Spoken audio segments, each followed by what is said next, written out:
বন্ধুরা, আমি সুমন। তোমরা সকলে কেমন আছো? আশা করি সকলেই ভালো আছো।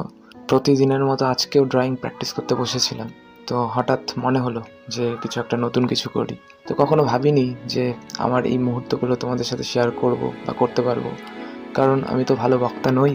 তো আমার কথা কে শুনবে? অনেক সাহস জোগিয়ে মনে হলো যে না, একবার চেষ্টা করেই দেখি না কি হয়। প্রথম ভিডিও শুরু করলাম, তো একটু ইজি থেকে শুরু করছি।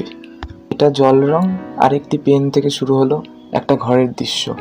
বন্ধুরা, এই 1 মিনিট অনেক কম সময়, তো আমাকে এর পরে তোমরাই সাজেশন দিও যে কি নিয়ে ছবি আঁকলে ভালো হবে। ভেবেছি এই লক্ষ কোটি মানুষের মধ্যেও যদি কোনো একজন আমার ভিডিও দেখে, আমি শুধু তার জন্যই কন্টেন্ট বানাবো। বন্ধুরা, জীবনে সেই একজন মানুষেরই অভাব যারা জিরো থেকে আমাদের পাশে থাকে। বন্ধুরা, কমেন্টে সাজেশন দিতে ভুলো না কিন্তু। আচ্ছা, এখন আসি তাহলে, ফিরে আসবো নতুন কোনো ভিডিও নিয়ে।